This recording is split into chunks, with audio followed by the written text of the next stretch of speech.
Chandrashila Deoriatal is one of my favorite treks, and it is favorite in spring. That's because in spring the entire trek comes alive, and there are three reasons actually. One is of course the rhododendrons, the flowers, which bloom in spring, and that's the time to do the trek. You have this entire hillside which comes alive with this pink, the crimsons coming alive. It's almost like going into a wedding hall with this entire envelope of trees over there.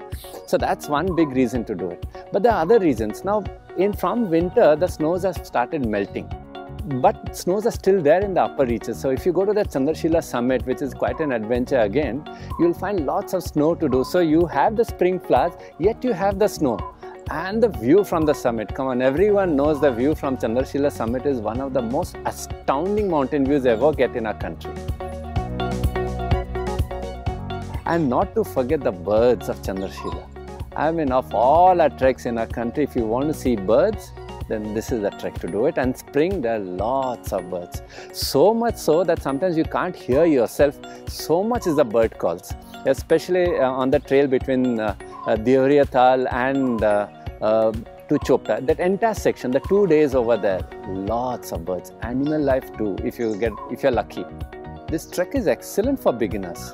The campsites are so evenly distributed, hardly 6-7 kilometers of trek a day, very easy on the legs, at the same time adventurous because you're really climbing to 12,000 feet height and slightly more than that. So adventure is there. It's not going to be cakewalk, but yet it's a very good trek for beginners. And March, April, time it from the last week of March to the end of April. That's when you'll see the flowers, but you can extend it slightly beyond that also because the trek on its own is excellent. Even if the rhododendrons are not blooming, the trek is excellent on its own. So I would even go up to May end. That would be a very good time to do that.